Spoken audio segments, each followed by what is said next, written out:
Alright guys, I had so much fun with the video yesterday, and combined with the fact that y'all absolutely destroyed the like button. I mean, we actually went out there and got over 100 likes before the day was even over. And I tell y'all all the time, if you actually enjoy a video, if y'all want me to make another of that kind, the number one way you can tell me that is by supporting the channel, by dropping a like, leaving a comment, and subscribing to the channel at the same time. So many of y'all decided to do that on the last video. I figured we would go back-to-back days with live streaming, with a Dynasty Fantasy Football mock draft, especially now that we have the 2021 rookie class already loaded in. But anyway, let me update the thumbnail before we get into the video, before I get these invites out for y'all to join this mock draft. I'm going to be drafting from the same spot at the 106 that we did in the last mock draft. Last one, we took Kyler Murray with our first selection. I don't know if we are going to do the same thing here, just because maybe we want to switch it up. Maybe Kyler goes before the 106, and then that could dictate where we go just throughout the course of the rest of the draft, with everything being shaken up. And obviously, in the last mock draft, we kind of had problems with how the ADP was sorted, where Sleeper completely messed it up. I mean, you had players like Joe Burrow so far down on the draft board that really nobody even saw him, and that's why he ended up going at the very end of the third round. But hopefully we have that problem sorted out tonight. Hopefully we are not having to worry about that. But I see we already have 23 people out here watching the live stream, close to 10 likes already on the live stream, so half of y'all have already dropped that like. Thank y'all so much, guys. Let me pull up Patreon real quick, get out the links for everybody wanting to join, and as soon as we get this sucker filled, we are going to be going through and starting. I'm not going to try to waste any time here. Okay, Ernest, hitting you with the link. Oh shoot, wrong link, my man. Let me go grab you a new one. Sorry about that. Okay, so let's go and copy invite link. Perfect, there we go. Sending that to Ernest, sending that to our man JN, sending it to Rowan. And now let's go. Perfect. I believe we got an invite link sent out to everybody who sent us that DM on Patreon. Oh, real quick, I forgot to give y'all the link to Patreon for anybody wanting to support the channel, anybody wanting to play in real Dynasty leagues with us or hop in this mock draft. I will send that link out here right now. Okay, perfect. That link is sent out in the general chat. Let me pin that to the very top for y'all and for anybody who decides to join a little bit late. Okay, perfect. Got that out. Let me refresh here, get some more links out. I am sorry, guys. Generally, I wish we could be on a schedule on when we were going to do these live streams. That way y'all knew when to come out here and when to just plan on sending me that DM on Patreon, plan on pulling up the channel. But this is why it's so important that y'all are subscribed. This is why it's so important that you have those notifications on so you can be one of the first people out here in these mock drafts. Sent that out to Tyler, sent that into Connor. Perfect. Okay, Clint coming out here, sending us a donation. Thank you so much, my man, saying thanks for doing this. Of course, my man, thank you so much for all your support. Hey guys, if y'all don't know Clint, I am sure I made this announcement on a live stream probably a couple weeks ago, but Clint has been around in the flock for a very long time now. Clint has been a member of the flock, I believe, since last offseason, whenever we only had the Dynasty Fantasy Football channel, and it was actually a different channel than the one you are watching right now. But anyway, Clint, man, let me pull up Discord real quick. Maybe you sent me a DM on there. I don't know if you want in this mock draft. I don't see a DM on Patreon. I will shoot you the link regardless. Okay, sending this out to you, my man.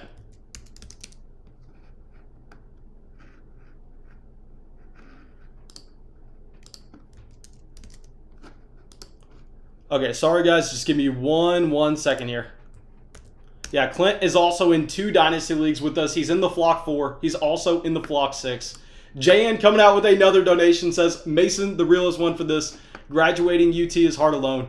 Yes, sir. Thank you, my man. Yeah, you know I always appreciate your support, and put some respect on my name. Not just graduating from UT, graduating with 2 degrees. Come on, my dude. You know that by now. But anyway, sending out those links to the other people on Patreon. Let me see if we have any spots left for anybody possibly wanting to get in. Okay, we have 3 spots left, but I just sent out 3 links like right now, so I'm sure those spots are about to be taken. Okay, let's go. Okay, it looks like we still have those 3 spots. Let me see how many people we have out here. We have 40 people in the stream right now. That's going to be a little bit more when we can get this thing actually going, but I'm sure we are going to be starting soon. We only have 1 spot, and let me switch us over here. Let's pull this to the side.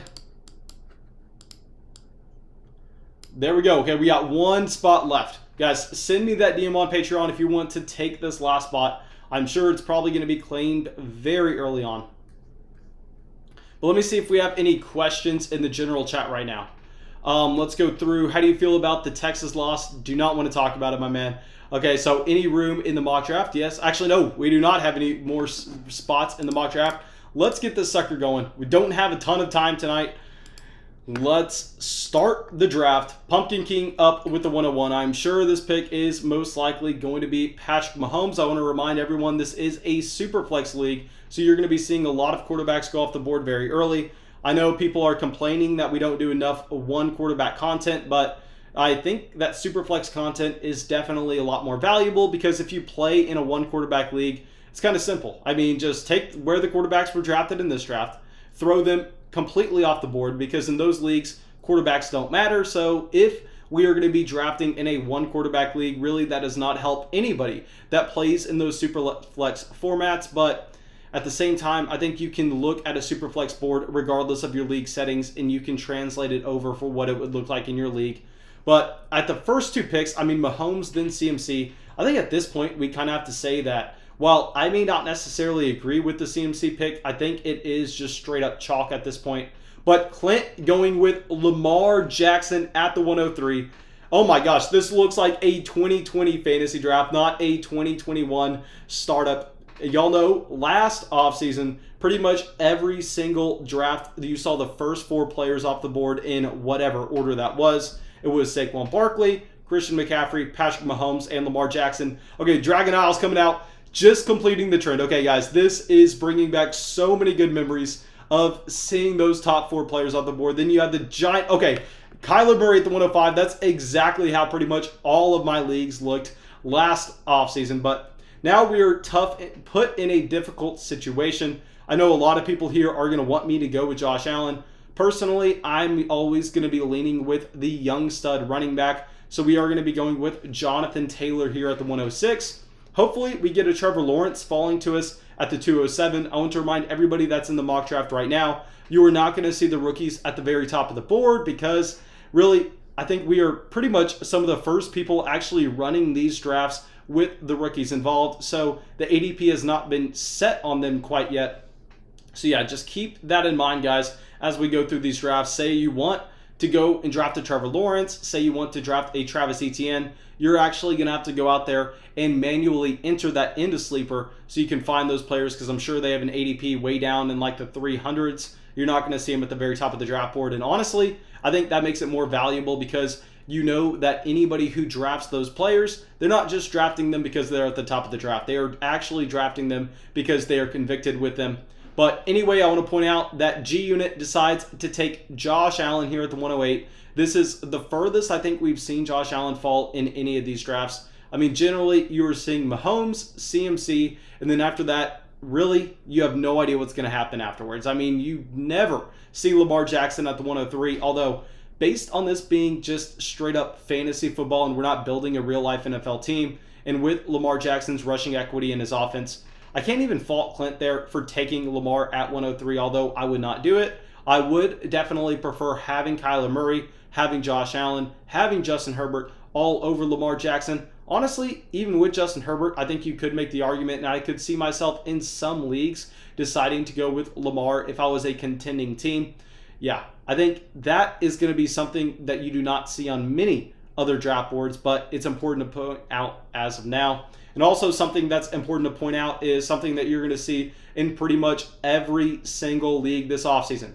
You are going to see quarterback, running back, quarterback, running back, quarterback, running back. You are not going to see any of these wide receivers for a very long time. I think we had Davante Adams go off the board at the 201 last night, but still, generally, you are not seeing those wide receivers go off the board until the early third. And the reasoning behind that is if you just participate in any of these mock drafts, you're going to find out for yourself that these running backs, these quarterbacks, they actually get off the board extremely early. I mean, you have such quality wide receivers available to you in rounds 4, 5, and 6 that really you don't have to push up a Davante Adams. You don't have to push up a Justin Jefferson into the late first, early second, because you're going to have players like CeeDee Lamb available to you in the 4th round. And really, if you're looking at the running backs and the quarterbacks in that range, it's going to be disgusting. Okay, but yeah, draft so far, very standard. We have yet to see a rookie go off the draft board. Let me just double check to make sure that these rookies are in here, because that would be very disappointing if they weren't. Okay, let's type in Travis. Yep, Travis Etienne is in here. Okay, perfect. The rookies are still in. We are going to be up in about 1, 2, 3, 4, 5 picks. Let me go through and see if this ADP looks as wacky as it was last night. And with the quarterbacks, it is, but outside of that, I think that the running backs, the wide receivers, they're in a decent order where you would expect them to be drafted. Okay, so that is a lot better. But here we have Deshaun Watson and Russell Wilson both going off the board ahead of Trevor Lawrence. I actually agree with the decision to go with the veteran quarterbacks there over the rookie quarterback, because the quarterback position is the one position in Dynasty where you can go, you know what? It doesn't matter how old Russell Wilson is. I mean, we know that quarterbacks can age gracefully all the way into their late 30s. They're still going to be productive for you. So if you're getting another 5, 6 years of elite Russell Wilson, you really don't have to worry about him being in his early 30s, and you can go with him over a Trevor Lawrence, because I promise you, out of the 60 or so people that are in this live stream right now, maybe 10 of them have been in a Dynasty league that has lasted close to a decade now. Personally, I have not even done that, as I joined my own first Dynasty Fantasy Football League in 2014. So I know a lot of people love to think, oh, I take Trevor Lawrence, I have a quarterback one for the next 15 years. And while that's great on paper, if you actually go through and participate in Dynasty leagues, you know that's really not the case, especially with how often we are going to be trading. I don't like to look at it through that lens point. But Trevor Lawrence and Najee Harris, both already off the draft board. And honestly, the quarterbacks are drying up after we decided to take Jonathan Taylor in the first round. So maybe we look to go QB here. By far and away, the best quarterback available on the board right now is Joe Burrow. If we look at the running backs, you have CEH, you have Cam Akers. So really this decision is, do we want Cam Akers or do we want Joe Burrow? I think here what we are going to do is we are going to wait on quarterbacks, especially if you look across the draft board. I mean, most teams already have at least one. So I think quarterbacks are going to start going off the board a little bit slower from here on out. Yet at the running back position, it's going to be a lot harder to find that production later on. So here we are going to be going with a Cam Akers. We're going to be doubling down with another 2020 running back. And let me slide over real quick. I see that y'all cannot see that very end of the draft board. Let me show y'all who went off at the 112. Okay, Ernest is in the general chat saying, don't take Akers or I unsub. Yeah, I have to take Akers, man. I have to snipe you on him, especially after you went with Kyler Murray in the first. I mean, this is something that we look at the draft board, and at the running back position, I mean, there are very few running backs that I'd feel comfortable falling back to us in the third round. I mean, Derrick Henry would be one, Josh Jacobs, Clyde Edwards-Helaire, Miles Sanders, Antonio Gibson. Outside of that, I mean, I really would not be excited about any of those other running backs. And then now that we have the rookies included in this draft class, what we are actually going to have the opportunity to do is we're going to have the opportunity to take some rookie quarterbacks later on at a value. I mean, maybe we get a Trey Lance. Maybe we get someone that went very, very early on in the draft last night in a Justin Fields. But Travis Etienne also off the board at the 209. Okay, so yeah, I think that these are much more representative of the values that you're going to be expecting of the rookies in your drafts this year. Where in the draft last night, I was actually able to get Najee Harris at the 207. I was able to get Travis Etienne at the 306. I was able to get Jamar Chase at the 607. And really, you're just not going to see those price points on these top-end elite rookies, as they are extremely safe assets, and that even if they disappoint in year one, you know that they are still going to maintain their dynasty value. So I love seeing them go off the board a little bit earlier here. And yeah, I'm glad we made the decision of going with a Cam Akers over Joe Burrow, as we see Burrow last all the way until the 211, and you see that running backs are really looking like they are going to be at a premium in this draft. Still have yet to see a wide receiver go off the draft board. But Ernest is saying now that he is going to have to go win now for this draft after taking Derrick Henry in the second round. And man, I 100% agree. And I think that is a fantastic point to be made.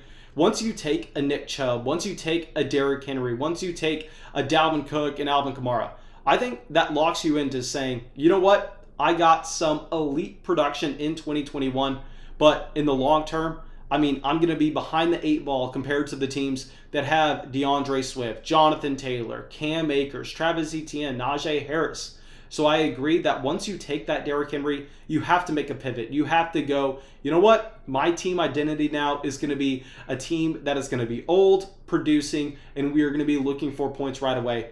But anyway, kind of getting sniped on Clyde Edwards-Helaire here. I would have loved to see him fall to the 306, even though I know that's really not realistic to have that kind of expectation.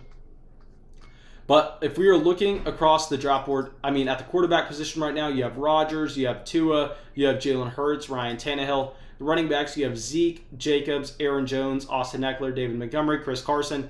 You have yet to have a single wide receiver go off the draft board. So honestly, I think we're probably going to be going with a wide receiver here, as there are no other running backs that I'm excited about, no running backs that are still on their rookie contracts that I think we can lock into having long-term value. I mean, maybe we can make the argument for one, but don't want to say his name just in case we want to go there with the 306, but we will see that. I mean, at the quarterback selection, I mean, I can't go with the Tua. I mean, Tua's struggles in year one, combined with the fact that the Miami Dolphins really have not been willing to say, he's our guy. We are planning around him for the foreseeable future. I think that he's going to be a little bit of an avoid in this draft range, especially when you've had wide receivers like Justin Jefferson still not go off the draft board yet. And I love the fact that this is how you see the draft board. I mean, Devontae Adams not going into the 304. I think this is kind of how you can tell that the people in this draft kind of understand what they are doing in Dynasty Fantasy Football. You can tell that the people in this draft have gone through and they've done their own drafts throughout the course of the offseason, and they know what to expect in terms of the value that you're going to be seeing later on. So yeah, fantastic job. I mean, I do not see a single pick yet that I'm looking at and I'm going, you know what? I think that's really bad. I mean, maybe we can make the argument with Nick Chubb at the 206, but you all know my opinion on Nick Chubb and that I'm a little bit biased. And here, guys, I hate doing this. I mean, the thing is, if we go with the wide receiver here, I think it doesn't accomplish that much, where we know that we are going to be able to go through in rounds 4, 5, 6, 7 and get a ton of wide receivers that I absolutely love. But on the other hand, if we were looking at the running backs, it's about to dry up fast. I think what we do is we take a running back that was drafted in the first round in 2019, a running back that has 2 years left on his contract, and then a team option for a third year. So yeah, we are going to be going with Josh Jacobs, still extremely young. Let's pull this up. I believe he is 23. No, Josh Jacobs only 22, turning 23 later on this offseason. I know he really struggled this past year, but if you're getting him in the third round, love that pick there. And then you have Jalen Hurts going off the board directly after Josh Jacobs as the quarterback one for Luby. And here, I don't know what we can say about Jalen Hurts. I don't think we can get excited about this price point. Y'all know I have Jalen Hurts in so many dynasty leagues. I have Jalen Hurts in probably 40% of my leagues. And what this tells me is it tells me I need to go send some Jalen Hurts offers out there. I need to go see if I can get a Tyreek Hill. I need to go see if I can get a Justin Jefferson, a DK Metcalf, or even a George Kittle. Love the George Kittle pick at the same time. I mean, you're going to find a ton of tight end value later on in this draft. But at the same time, George Kittle, in my opinion, is by far and away the tight end one in Dynasty, and it's not even close. If you consider the fact that Travis Kelce has been in his early 30s for a couple of years now, and that he is older than Rob Gronkowski, I mean, I think you have to go with George Kittle here. So yeah, I think these next few rounds, it's going to be interesting to decide, are we going to be pushing up the wide receivers? Or are we going to be trying to see if we have any quarterback value?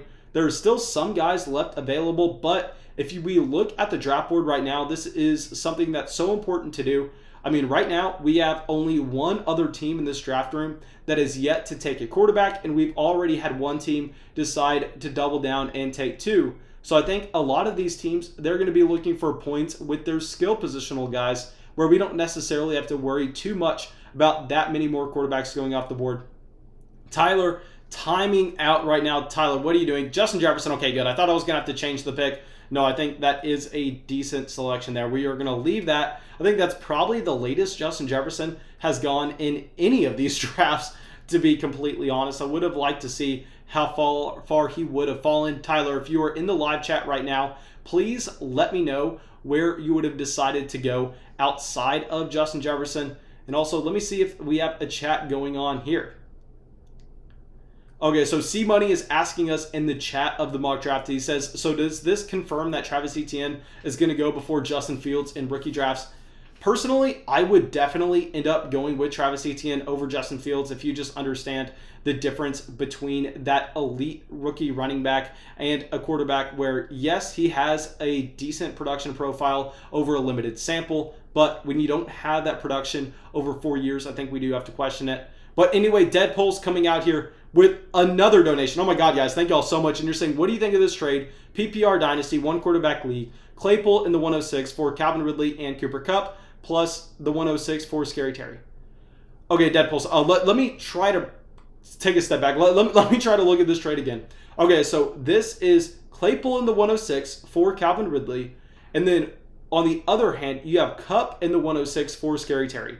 I definitely prefer having the rookie pick side on both of those deals, because while, yes, you are getting an upgrade to Calvin Ridley, a wide receiver I love, what you are doing is you are giving up so much of your flexibility throughout the course of the entire offseason, where I know it seems like we've been talking throughout this offseason forever now about what we are going to be doing, but it just now started, guys. I mean, this is going to be so long, and the number one piece of advice that I can give you is to hold on to those rookie picks or to go out there and trade for those rookie picks, because it's going to give you a ton of roster flexibility. And at the same time, we understand that those are only going to accrue in value as we just hear the same names over and over and over again. You're going to be hearing Jamar Chase. You're going to be hearing Devontae Smith, Rondale Moore, Rashad Bateman, Travis Etienne, Najee Harris, Trey Lance, Trevor Lawrence, Justin Fields. I mean, you're going to be hearing these names pump down your throats every single day. And what that is going to do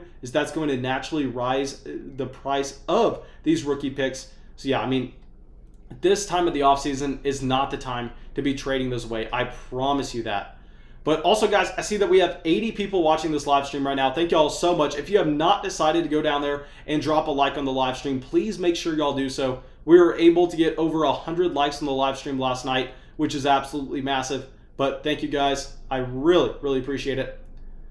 Okay, so now let's go through and let's see what has been going on. Okay, so we have a little bit of a wide receiver run. You have Jefferson, A.J. Brown, DK Metcalf, and Tyreek Hill all going off the board at the end of the third. Really like those selections. I mean, this is why you pass on wide receiver early, because you're going to be able to get them later on in these drafts at a superb value. So yeah, I mean, you cannot fault anybody for wanting to take a wide receiver in this range. And yeah, we are going to be up very soon with the 407. We have yet to take a quarterback. Maybe we decide to go that route. Maybe we decide to go with a wide receiver. I can promise y'all are not going to see me go with a running back or a tight end. As now that we already have George Kittle off the board, I'm really not too interested in the Travis Kelce, Darren Waller range. I'm really going to be looking to punt the position if George Kittle is not available to us. So now let's go through and let's look at what wide receivers are available, where we have DeAndre Hopkins, Michael Thomas, CeeDee Lamb, Stephon Diggs, Calvin Ridley, Chris Godwin, Allen Robinson, Terry McLaurin, Keenan Allen, T. Higgins, Mike Evans, Amari Cooper, Brandon Ayuk, DJ Moore, Jerry Jeudy, Chase Claypool. I mean, you have so many guys available to us, which honestly makes me want to go to the quarterback position. So if he falls to us, I think we are going to be taking Aaron Rodgers here with the 4.07. I believe this will be the latest Aaron Rodgers has gone in any of these mock drafts. But hopefully we don't get sniped. Hopefully we get him. If not, I think we are going to be most likely going with Ryan Tannehill. So let's see what happens, just because I'm going to feel comfortable with the wide receivers that we should be able to get later on. And I think we have to go quarterback here. If we look at the teams after us, we have one team that is yet to select a quarterback, and all the other teams only have one. So yes, we are going to be getting Aaron Rodgers here in the 4th round. We are going to be taking Aaron Rodgers. Actually, do we want to take Justin Fields? This is where it gets interesting. I completely forgot the rookies were on the board. I'm going to be completely honest. I say we throw an audible here. I mean, we have an extremely young team. It kind of would not make sense for us to go with Rodgers when we have Jonathan Taylor, Cam Akers, these running backs that are ridiculously young. So here we are going to be calling an audible. We are going to be going with Justin Fields here at the 407. Just hoping that he can go out here and be the next quarterback that has that elite rushing floor. So yeah, I see Ernest saying he wanted Rodgers. Take Fields. I took Fields, my man. Go get Rodgers. I think that actually makes a lot more sense for both of our teams, where you have that competitive build, where you have Kyler Murray, Derrick Henry, Ezekiel Elliott. You are looking to get points in right now, where we are kind of looking to build for the long term. So I think it makes a ton of sense for us to go Justin Fields there. But let me slide this over real quick so y'all can see this side of the draft board. Okay. Perfect. Guys, let me know what y'all think of that pick. Let me know if y'all think I should have gone with Justin Fields. Let me know if you think I should have gone with Rodgers or Ryan Tannehill. Here, I think it probably just makes the most sense for our roster to go with the Fields. But after we have both Rodgers and Tannehill off the board already, I really don't know if we're going to be looking at quarterback for a good while now. I mean, there are no guys that are really standing out to us. Yeah, it's going to be hard to go through and find those rookies at the same time, just because they're pushed down so far in the ADP that we need to keep an eye out for them. We need to make sure we are not forgetting. I mean, we saw a ton of nice value yesterday just because the ADP is all out of whack. It should be something that gets fixed as more of these drafts get kicked off, but we are some of the first people actually out here drafting with these rookies. Okay, Bob the God coming out says, you made the right call going with Justin Fields. We have Ernest saying, I'm going to win the league 2 years straight and dip. Man, we'll see if you can win the league. We'll see. I mean, Jonathan Taylor, Cam Akers, Josh Jacobs, Justin Fields. This may be one of my favorite starts of a draft that we have had so far. If we were looking at other teams that kind of stand out right now, I mean, let's go through.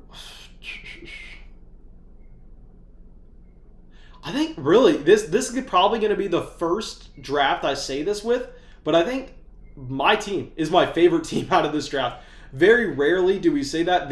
Most of the time, like a team like Paul's from last night, I look at and I go, oh my God, what was I doing? How was I not being able to build that? But yeah, I mean, right now, I think we have to say that we have the best team.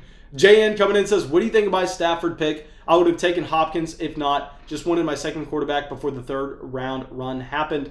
Here with Stafford, I actually like the fact that Stafford is being pushed up in these Superflex leagues, and this is going to be something that may not necessarily make a sense to a lot of people.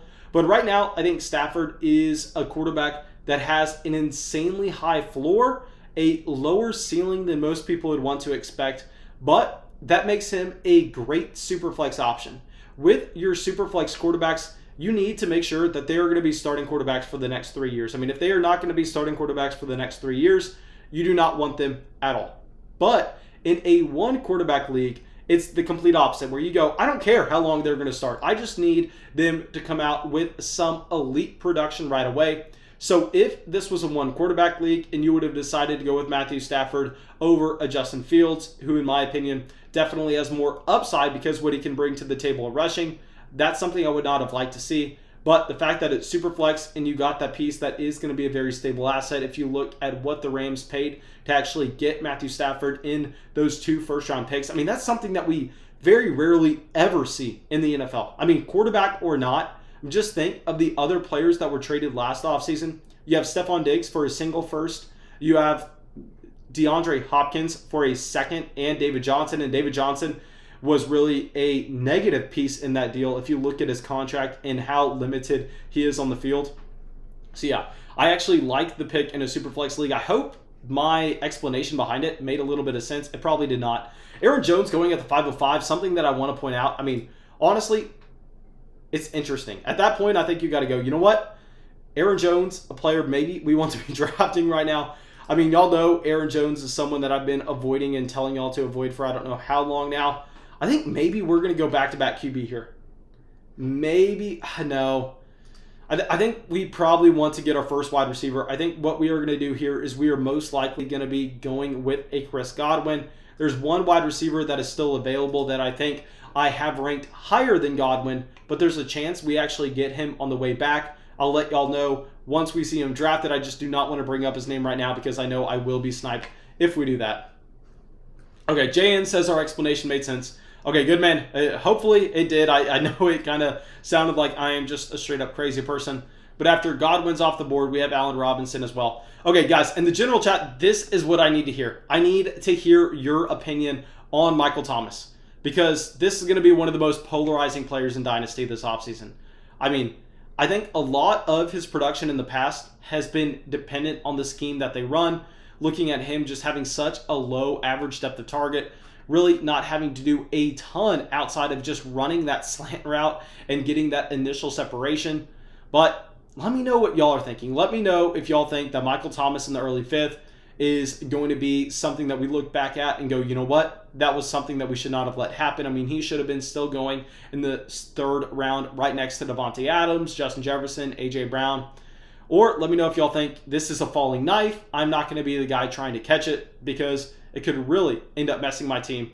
And here, anyway, we have DJ Moore going off the board at the 509 by Tyler. Love that selection. DJ Moore is a player that I think in a vacuum, we would most likely have ranked over Chris Godwin in Dynasty if you look at his age-adjusted production. And just kind of hoping that the Carolina Panthers, with their top 10 pick, are going to be able to actually get an upgrade at quarterback this offseason. So DJ Moore, love the value there. If I knew that he did not have a chance to make it back to us at the 607, I most likely would have taken DJ Moore over Chris Godwin. But at this point, I mean, Godwin has a significantly higher ADP. I knew Godwin wasn't going to make it back, and DJ Moore had an outside chance to. And then also some other wide receivers that I love in this range still going off the board. Devontae Smith, I'm going to stand by the fact that I think Devontae Smith is the wide receiver 1 in this rookie class. And here, I don't know if I can be taking him over a DJ Moore, though, just because we've already seen DJ Moore have that elite production at a very young age. I mean, DJ Moore, already a player that is looking at having the perception of being a veteran in the league when, he's 23, 24. Let's see this. Let me see this. Let's show the player card. Yeah, he's 23 years old. Probably going to be 24 soon. I mean, DJ Moore came into the NFL at 20 years old. Zach Wilson going off the board at the 602. I love that value from Seth. Fantastic pick there, man. But yeah, I need to hear your opinion on Michael Thomas. Okay, Tyler saying Michael Thomas is going to have a bounce back year. Okay, so JN said as he wanted to steal there. Ernest says Michael Thomas sucks and will never score another touchdown. Okay, Jaws saying Michael Thomas is getting good value this offseason, should remain very good for a while. Thomas is asking us to rank the top 3 teams. Maybe I'll do that later on in the draft right now, my man. I think, to be completely fair, I think that this is the one draft I can look at and go, you know what? We have the best team here. I mean, suck it, everyone else. We have the best team. Let's look at position by position right now to see where we're going to be looking. I can tell you right now, I am not going to be drafting a running back anytime soon. By us taking the 3 running backs with our first 3 picks, we really have that luxury of not having to look until very late on in the draft. Maybe get a guy like Zach Moss or someone. But there is a name popping out to me that y'all know I'm most likely going to be going with here. Y'all are most likely going to be giving me crap for him. But he's my man. He's my man. We are going to have to take him. I'll show something off in the live stream if he actually falls to us at the 607. Tyler, man, you better not time out right here. I promise you, you better not time out. I may have to replace you if you do. Please, please, please don't, my man. You time out. All right, you timed out. Hopefully it gives you a player that makes sense. Rashad Penny. No, it did not. I'm going to have to go through, change this player. We are just going to end up changing it to Mark Andrews. There we go. Changing it to Mark Andrews just because you don't have a tight end yet. Mark Andrews at the very top of the ADP. And obviously, Rashad Penny is not going to be going off the board anywhere near that range. Okay, so Tyler, it's all right, man. It's all right. I fixed it. Do not worry about it. Let me get us ready. Actually, I want to take my man here, but I think a value has fallen too far. I think we have to go a different way. I see a player that has not lasted this long in a single mock draft this offseason. So I think we're going to be having to take that route, even though I'm not excited about it. But it will make a ton of sense for our team, who is still extremely, extremely young. Okay. Keenan Allen off the board at the 606. Okay, we are going to be getting Tua at the 607. Not the player I was excited about, but I figured he would be gone by now. I mean, Tua, I don't have him in a single Dynasty league. I had Justin Herbert ranked ahead of him in last year's drafts. So, really, we have a ton of Herbert. We have no Tua. But if Tua's falling to the 607, if he is going after Zach Wilson, I think at that point we go, I mean, if the Miami Dolphins want to go out there and get a Devontae Smith in the first round, we know that they have that top 5 pick. I mean, that would be a significant upgrade for Tua. And Ernest comes out here and he snipes us on Juju.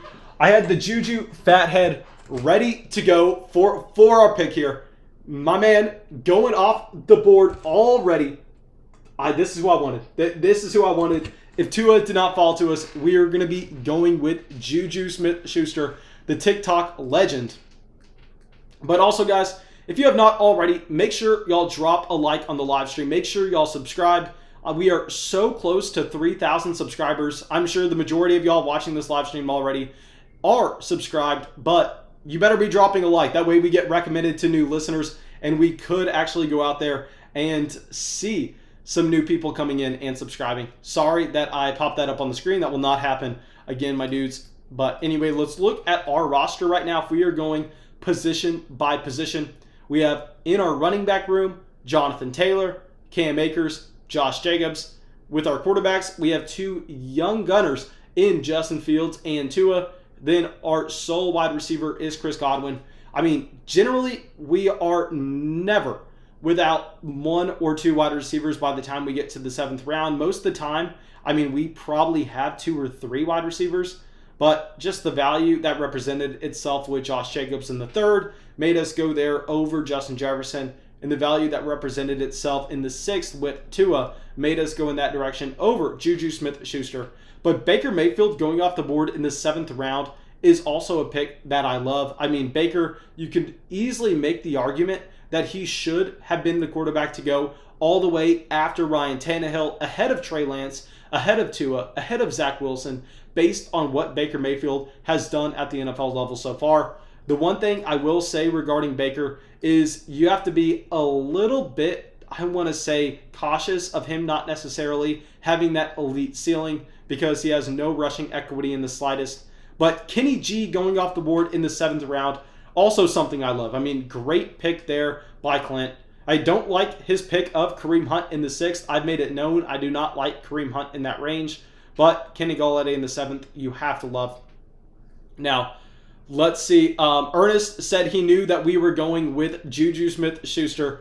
So he had to snipe us on him. Man, I should not have said anything. I should not have teased it. I did not think that Tua was going to fall to us, though. After we passed on Tua in the 5th, because I almost considered taking him ahead of Chris Godwin. I thought there was no way he was getting back to us in the 6th. But now we don't have to look at the quarterback position unless a value really does represent itself. Let's see the wide receivers and who we would possibly be interested in. Okay, there's one guy that stands out a little bit further down the ADP list than most people are probably going to be looking. Julio Jones going off the board at the 705 confirms that we are going to be going with a player that I do not have in a single Dynasty league. And he was going way before this past offseason. And I'm sitting here now going, literally nothing has changed. Why are y'all giving this player a significant discount? One of the most confusing things that is happening right now in Dynasty Fantasy Football is Cortland Sutton lasting this far in drafts. We are going to be taking Cortland Sutton, a player that I repeatedly called the most overvalued wide receiver in Dynasty last offseason, but that was when he was going in the 4th round. Nothing has changed since then. Now he's going in the middle of the 7th, end of the 7th. I think realistically, he should most likely be going around earlier. He should be going in about the Allen Robinson, Chris Godwin, DJ Moore, Mike Evans, Brandon Ayuk range. I mean, that tier of wide receivers is pretty much one long tier. But at the same time, I mean, I would never be taking Kareem Hunt or A.J. Dillon over Cortland Sutton. I promise y'all, I have both Kareem Hunt and A.J. Dillon in multiple Dynasty leagues, especially A.J. Dillon, with the fact that we were able to draft him in so many 3rd rounds last rookie draft. But now with Cortland Sutton, I mean, if I could trade either one of those two running backs for Sutton, that's something I would do with a no-brainer. Okay, so Kenneth Gainwell going off the board in the 7th round. How many rookies have gone off the board? Now, we have had Mac Jones, Kenneth Gainwell, Zach Wilson, Jalen Waddle as well. So that's 4 there. Trey Lance, so 5 in the past 2 rounds. Javonte Williams in the 5th. Devontae Smith, Jamar Chase. So we're up to 8. And then we have Justin Fields in the 4th. Let's see who else has gone. And then we have Travis Etienne, Najee Harris, and Trevor Lawrence. So if I'm counting correctly, that looks like 12 players at the rookie spot already going off the board. So pretty much the first round of rookie drafts is complete. So hopefully this is giving y'all a decent idea of how you can actually value these players in your own leagues. That's why I want to do it with actual other players in the startup draft, because I think it's going to be a lot more valuable going, should I trade Stephon Diggs for the 103? What am I going to be getting with that 103 pick? And you see in this draft that Najee Harris, Trevor Lawrence, and Travis Etienne all went significantly ahead of Stephon Diggs, and you go, okay, maybe that's a trade that I should actually be making. Okay, so I see some people in the general chat saying, where can I join a Dynasty League? Okay, guys, let me get y'all the link right now if y'all are wanting to join a Dynasty League. We are going to be having a ton of orphans available starting hopefully tomorrow. I can actually get those orphans posted on Patreon for y'all to take over. And once all the orphans are gone, then we are going to get into startup season. We are going to have so many Dynasty startups. I am going to be sending out this link right now. Okay, perfect. Just sent that out. We're going to put that at the very top. But yeah, right now we need to focus on getting all the orphans filled for the current Flock Dynasty Leagues. And then after that, we are going to go through and focus in on getting those startup drafts up and running. Okay, so Chuba Hubbard going off the board in the 7th round. Jayan, I need to hear your opinion on Chuba Hubbard. I mean, because he was a player that was hyped up so much more just recently. I mean, he was one of the top favorites to win the Heisman coming into 2020, and he just fell flat on his face. And now I don't know if I like him just because I know his name, just because I knew him going into the year, or if he's a player that still represents a value. Let me know what you think. Obviously, you're going to be somewhat of a fan of him, taking him in the 7th round here. But still, I mean, I don't know if I could go with the Chuba Hubbard in the 7th round. I don't know if I could go with the Chuba Hubbard over a DJ Chark, over a Michael Pittman, over a Henry Ruggs, over an Odell Beckham Jr., a Marquise Brown. And here, that's where we're probably going to end up going. We're probably going to end up having to go with a wide receiver in this range. The other top rookie wide receivers that are still available, just to keep everybody in mind because they're not going to pop up to the top of this ADP list, are going to be the Rondale Moore, are going to be the Rashad Bateman. And maybe we could consider going with one of those rookies over a Michael Pittman, over a Henry Ruggs, over an Odell Beckham Jr. I think we actually are going to do that.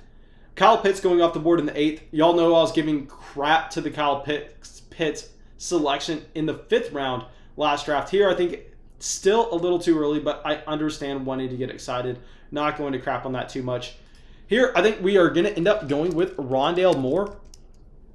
He's going to fit this roster very nicely in that this roster is extremely young. I mean, our oldest player on this team is Cortland Sutton. Cortland Sutton's 25, I believe. Let's check this out. Maybe 26. No, he's 25, like I thought. I mean, an extremely young roster. We have Jonathan Taylor, 21 years old. Cam Akers, 21 years old. Josh Jacobs, 22 years old. Justin Fields, I believe, 22. Chris Godwin, 23. Tua, 22. Cortland Sutton, 25. Rondale Moore, 21. I mean, an extremely young core that we are going to be able to build around. And what's nice when you start young like this and you're going to have those instant impact players at the same time, you actually have the luxury of later on in the draft, maybe I decide to go with some players that are going to give us production right away in 2021. Possibly I decide to go with some guys that could end up instead just continuing to add value to the roster in the long term. So we have a ton of flexibility on where we can take this team. We already have our 2 starting quarterbacks, so we're not having to reach on anybody in that range at the same time. But let's go through and let's just check out best available on every single one of these positions. At the quarterback spot, you have Jared Goff, Matt Ryan, Tom Brady, Daniel Jones, Derek Carr, Carson Wentz, Jordan Love. The running back position, you have Carson, Drake, Moss, Melvin Gordon, James Conner, Leonard Fournette, Raheem Mostert, Todd Gurley, Myles Gaskin. The wide receiver position, you have Tyler Lockett, Michael Pittman, Henry Ruggs, Odell Beckham Jr., Tyler Boyd, Will Fuller, Marquise Brown, Deebo Samuel, Robbie Anderson, Devontae Parker. And then at tight end, you have Noah Fant, Mike Gesicki, Hunter Henry, Evan Ingram, Dallas Goedert, Robert Tonyan. So yeah, I mean, there is still a ton of value to be had pretty much at every single position. But this is something we need to take note of, guys. Okay, let's look at rounds 5, 6, 7, and 8. And let's look at each round, how many wide receivers were drafted.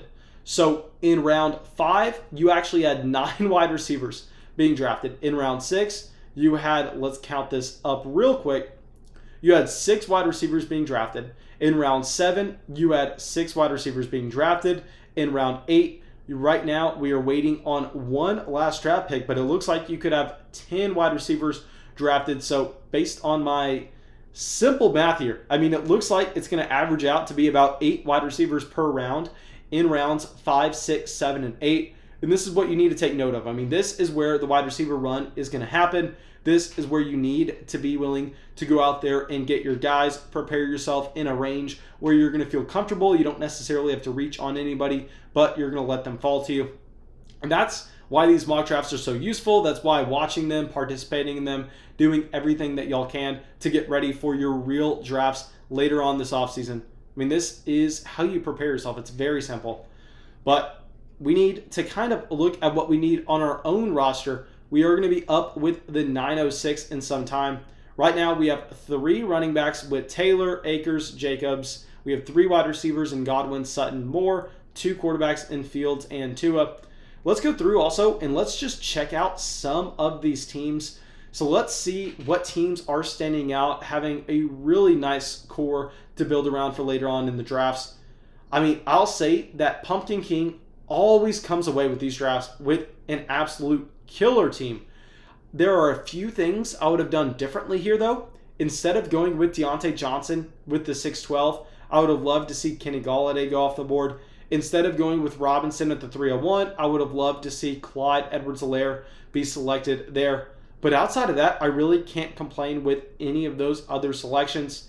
If we go to the team right next to it with C-Money, this may be my favorite team. I mean, C-Money's team here is fantastic.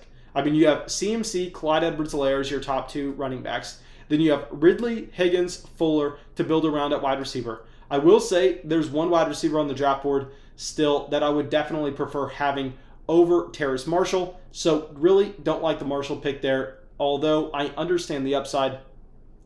Next team, Clint, just taking his second quarterback with Daniel Jones. I think the quarterbacks are a great value at this moment. I think maybe we have to go with a quarterback with our next pick based on just, okay, yeah, Luby only has 1 quarterback behind us. Let's check out these teams. Right now, everybody outside of that already has 2.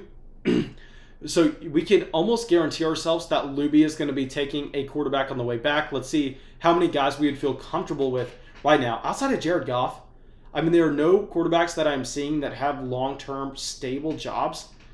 So I think maybe we have to go with Goff, even though it's kind of disgusting. I mean, it's not something that we are wanting to do. But yeah, I think maybe we end up going with Goff here in the 9th round, despite him being one of the worst starting quarterbacks in the NFL. We know at the very minimum he is going to be that starting quarterback for the foreseeable future for the Detroit Lions. And combined with the fact that you look at his contract, they're really not going to be able to get away from him. Let's go over to the wide receiver position, see if there's anything there.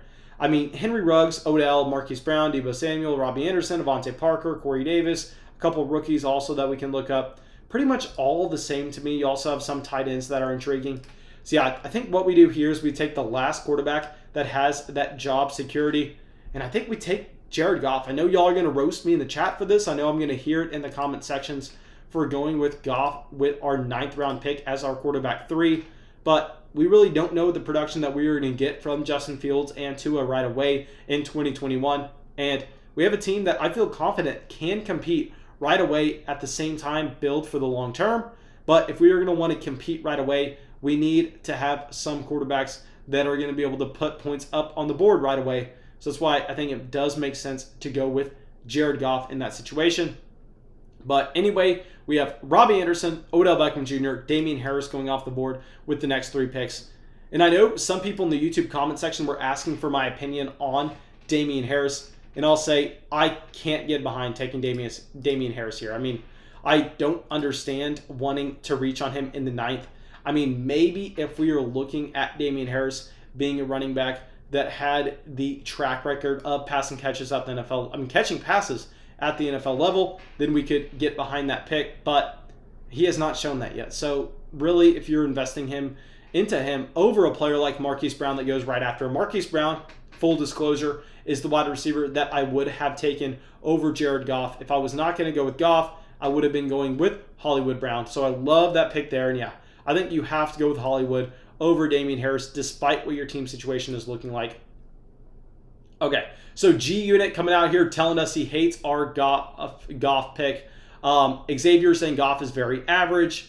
Will is saying, hold up, what is this? Why is Adams a round 3 pick? And the reason Adams is a round 3 pick is because you're able to get other wide receivers like Kenny Golladay, Julio Jones, Cortland, Sutton, all in round 7. And you're able to get wide receivers like Amari Cooper, Jerry Jeudy, Juju Smith-Schuster, Keenan Allen, Chase Claypool, all in round 6. I mean, those running backs that you're looking at in those same rounds, I mean, if you're looking at Kareem Hunt or A.J. Dillon in the 6th, I mean, that is something that's gross. Just say, let's go down to the 7th right now. Let's draw the line with where the running backs were drafted ahead of Davante Adams, and let's look at a Clyde Edwards-Helaire in the 3rd round. Okay, so would you prefer having Clyde Edwards-Helaire and say just, well, let's go. Would you rather have CEH and T. Higgins, or would you rather have Davante Adams and Kareem Hunt? Personally, I would 100% of the time go with Clyde Edwards-Helaire and T. Higgins over Davante Adams and Kareem Hunt there. So that's why I think you actually need to be going with the wide receiver later and the running back earlier. Okay. But let's go back to the board. Let's see what we are going to be looking at with our next pick very soon. Okay, so we are going to be up in the 10th round. And I'll say Irv Smith going off the board with the 10-01 to JN. Man, I can't get behind this. You know I am a massive Irv Smith fan. But when Noah Fant is still available, Noah Fant's still available, you cannot be taking Irv Smith. I understand the concept of wanting to go out there and get your guy. But yeah, no, man, you got to be going with Noah Fant over Irv Smith 10 times out of 10. And I don't even, I'm not hesitant to say that either. Okay. But anyway, let me pull this down real quick. Okay, so Noah Fant going off the board right after Irv Smith. I love that pick of Noah Fant there. I mean, Noah Fant was by far and away the best tight end available for a very long time. And I'll say I would have preferred to have Noah Fant over Kyle Pitts. I mean, if you were going to take a tight end there all the way in the 8th round, Noah Fant's my man. I mean, based on what we saw for the first 2 seasons, I think you have to go with Noah Fant over those other options. But Brady going off the board in the 10th, I mean, I would way prefer having Jared Goff over Tom Brady. So I stand by our pick there. Now, let me kind of do some soul searching here. Do we want to take a swing on a rookie? Do we want to just have some fun with it? Or are we going to be going with a boring wide receiver here? Let me know what y'all want in the general chat. Real quick, rookie or vet? Real quick. Let's hear it. If I don't see a message, I'm just going to be going with my gut. If we can't go quarterback, we already have 3. Okay, let's see if, I know we have a little bit of a lag on this live stream. Let's see what y'all want. Let me know if y'all want a rookie or a veteran at this pick. I mean, we have a team that can compete now, that can build for the future. So it's going to be a little bit interesting. But it looks like our lag is a little bit too late.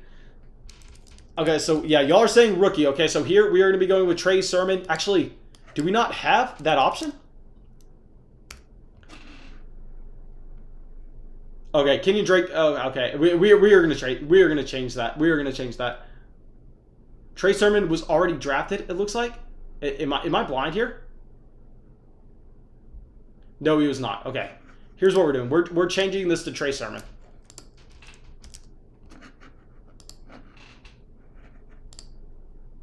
Okay, there we go, guys. Sorry, I was waiting to hear what y'all were going to say in the general chat. Don't think anybody there is going to be too upset with us going with Trey Sermon. But yeah, I mean, if we were talking rookies, I mean, obviously, those rookie running backs are going to be so dependent on what kind of draft capital they get, combined with where they are actually landing in the NFL draft. So I think what we wanted to do there is we just wanted to roll the dice. We wanted to go with a high upside player in Trey Sermon. Although if this was a real league, I don't know if we would be doing that. I think we would have most likely been going with a wide receiver that is going to be a little bit safer, have a little bit of a higher floor like a Devontae Parker, or we could go with someone who's already showed something with a Myles Gaskin.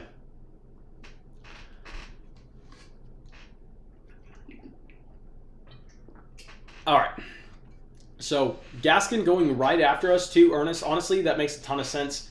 Ernest here has built a team that is extremely ready to win now. Okay, guys, right now we're looking at Diggs, Zabar. Okay, so right now went Kyler in the first, then followed it up with two running backs that project to have workhorse type roles in 2021 with Derrick Henry and Ezekiel Elliott. Then Rodgers in the fourth, then Aaron Jones, Juju, Julio Jones, Adam Thielen, Chris Carson, Myles Gaskin.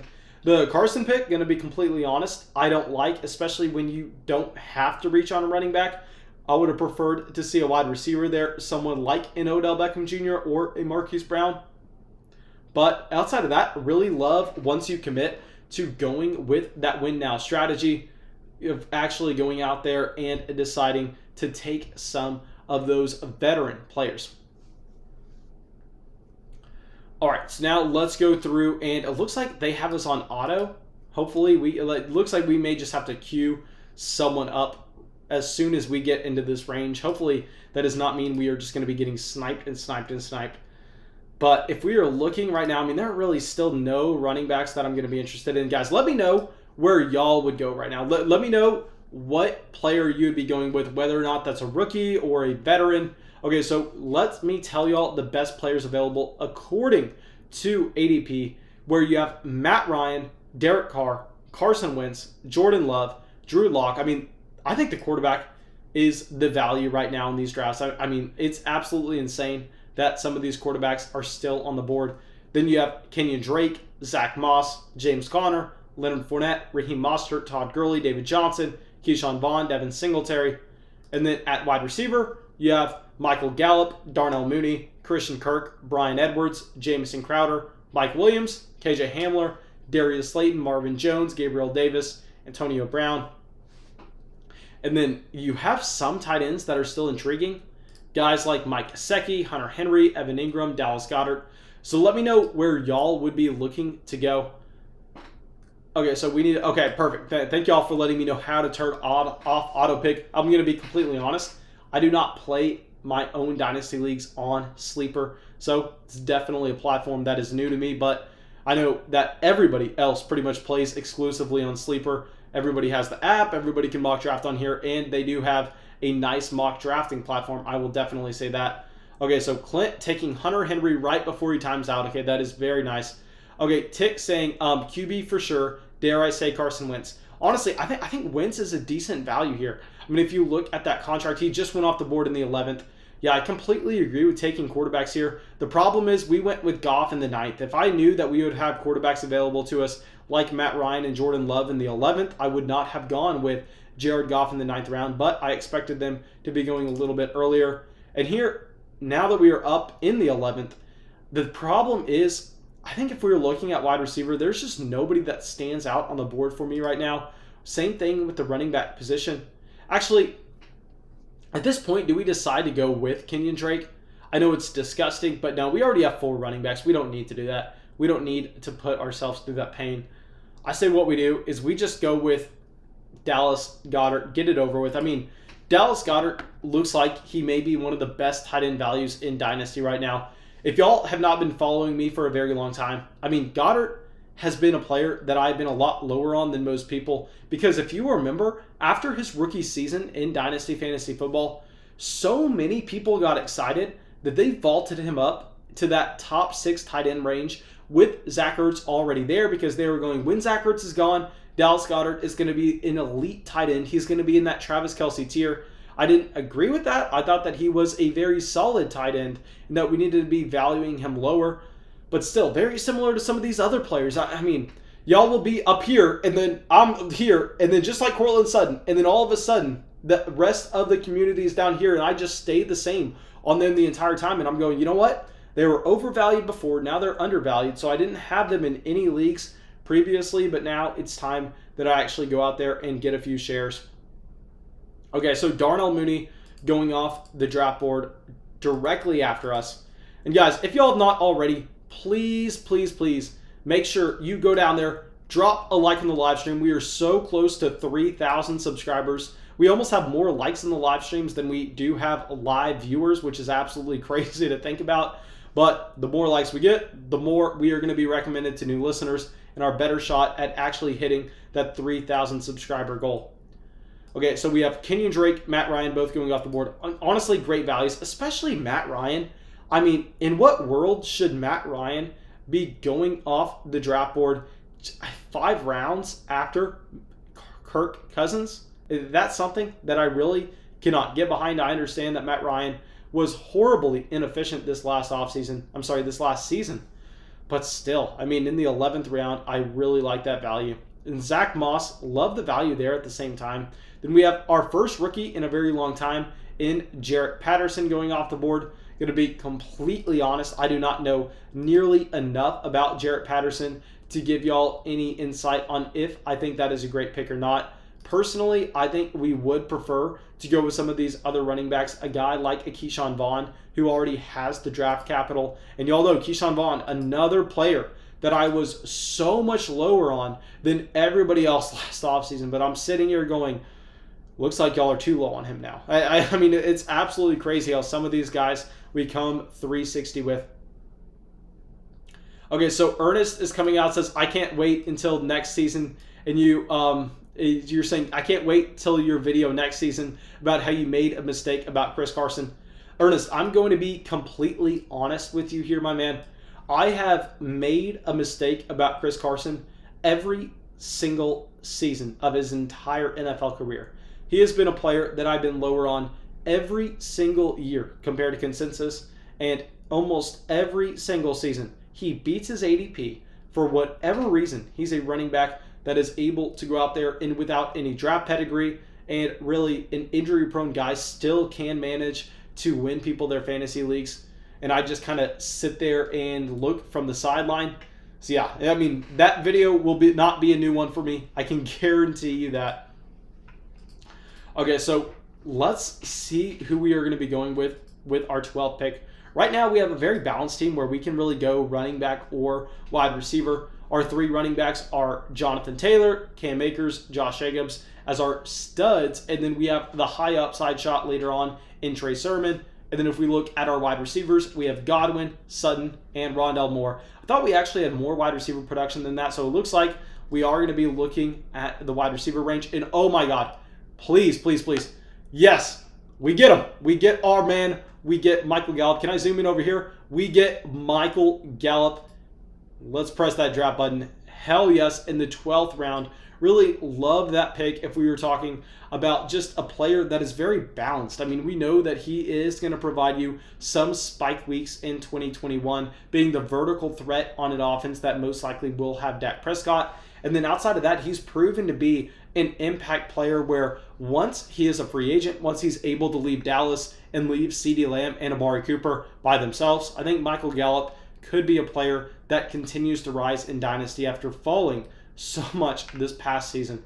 And Gallup, literally, I mean, so many of these players, we're looking at Gallup, Dallas Goedert, Cortland Sutton, all guys that I have never drafted in Dynasty Fantasy Football, all guys that I've never owned on a single roster. I thought that they were severely overvalued in seasons prior, but now at this point, I'm looking at them going, you know what? They could possibly be values. I mean, they are going so much later for apparently not too many reasons that make a lot of sense. So yeah, love getting the value there of Michael Gallup in the 12th. And JN says he had to go with Devin Duvernay over Michael Gallup.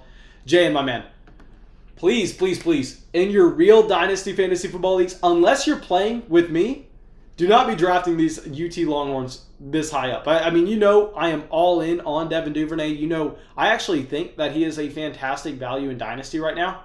But, I mean, there's never going to be a world where you would see any of your other league mates decide to take him over KJ Hamler, over Brian Edwards, over Christian Kirk. I mean, I would be extremely surprised. I mean, some people are taking Van Jefferson over him. I'm with you. I think it's disrespectful. I think Devin Duvernay should be going higher than that. But still, at the same time, know your league mates. I'm sure you know. I'm sure you know. But I just want to make sure. And oh my God, Chase Edmonds was still available in the 13th round. Now, that may be the best value in the entire draft. I love the Chase Edmonds pick there. Really love the Tylan Wallace pick at the same time in the 13th. But now we have to look at where we are going to be going in terms of running back versus wide receiver. I mean, we're very balanced. Okay, Christian Kirk was going to be our guy in the 13th. Clint definitely sniped us on Kirk. Okay, so now that we don't have Kirk, I think it's actually going to be a little bit of a more difficult decision where we have that balance. I mean, we have 4 wide receivers, we have 4 running backs, we have a tight end, we have 3 quarterbacks. So I can tell you we're not going to be going QB. I think what we are doing here is we are going to be kind of surprising some people, and that we're going with... Actually, no, never mind. I'm going to shut my mouth. Come on, fall to us. One more pick. Okay, guys, we got our boy here in the 13th round. Let's load him in. Paris Campbell. Lock that sucker in.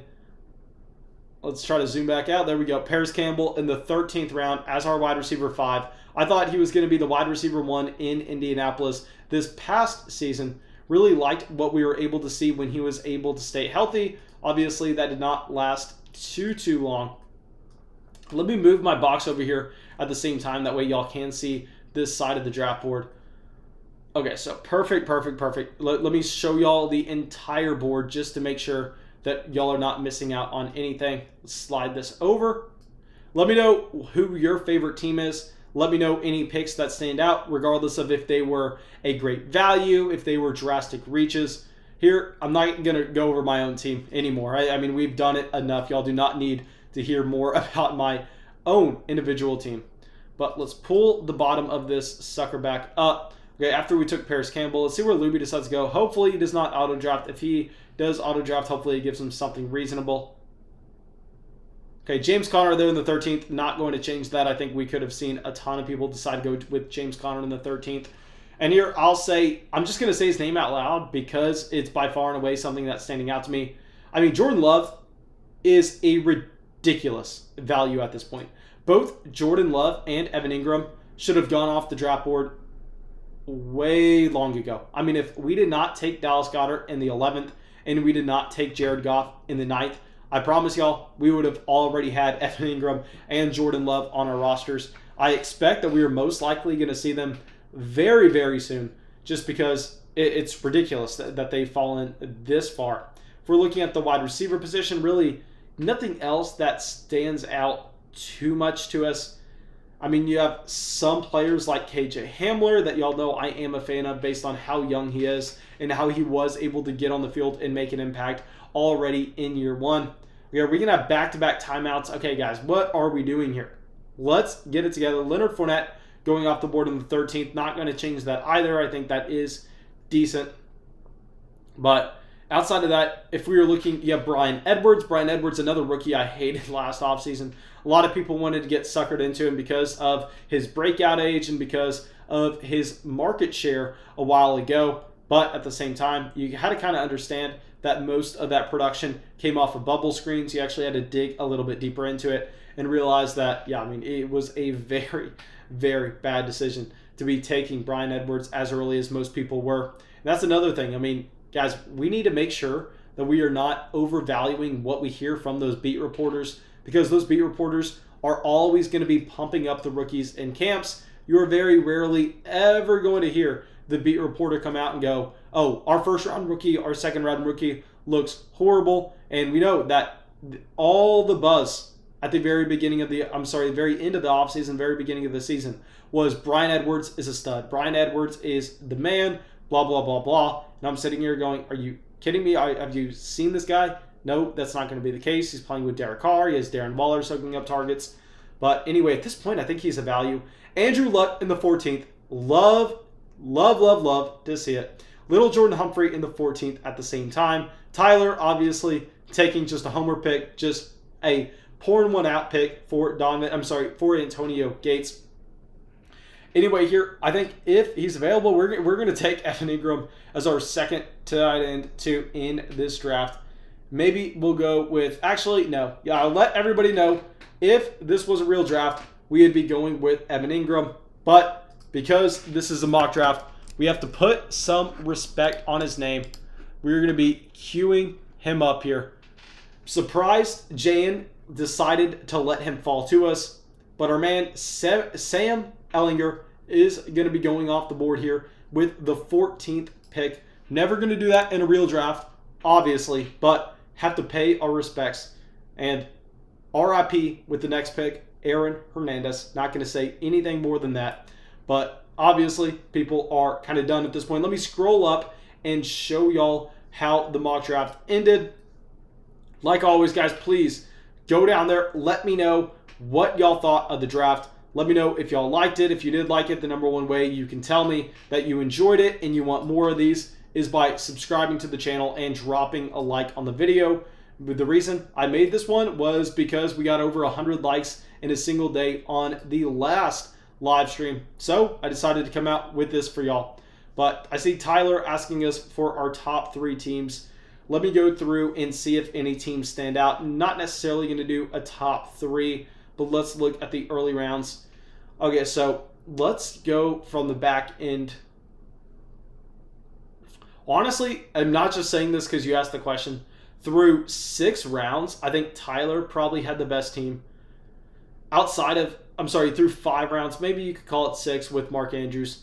But I really liked the first 5 picks with DeAndre Swift, Dak Prescott, Justin Jefferson, Stephon Diggs, DJ Moore. I think that is almost in lockstep with exactly what I would have done to start the draft. Some of the later picks I could put question marks around. With the fact of going Damian Harris in the 9th over Marquise Brown, don't necessarily like that, but that's kind of what you get stuck into when you decide to pass on that second running back at the very beginning and you decide to take a Dak Prescott. But I understand it. Dak is elite. Dak is the team that you can build around. Let's see any other teams that stand out. I love my team here. I love what we were able to build. Michael Vick going off with the last pick. But yeah, thank you guys. I really hope y'all enjoyed this live stream. And have a great day tomorrow night. Before I end the live stream, guys, go to the general chat. Let me know what you are doing for Super Bowl Sunday. This is what I want to hear. I have no idea what I'm going to do. My girlfriend wanted to go downtown, but a lot of people I know are getting COVID, so I'm like kind of getting scared at this point. So I don't think we're going to be going downtown to watch the game. But let me know what y'all are doing because very interested. Okay, so I see a lot of people are asking when the last tier on Patreon is opening back up.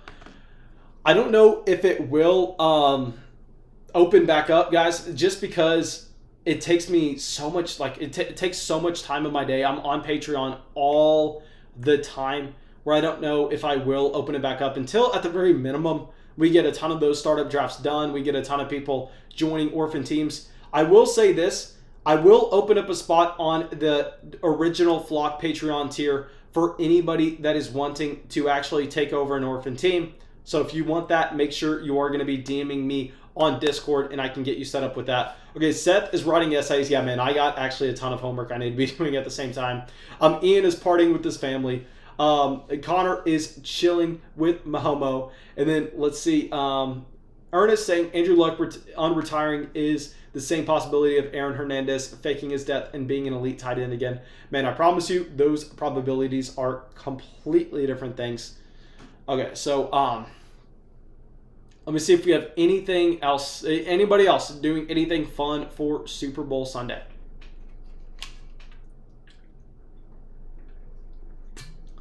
Let me also flip this back over real quick. Okay, yeah, guys, let me know what y'all are doing. Let's hear this. Okay, it looks like y'all aren't doing anything. So all I have to say is Have a great night, guys. And that's it.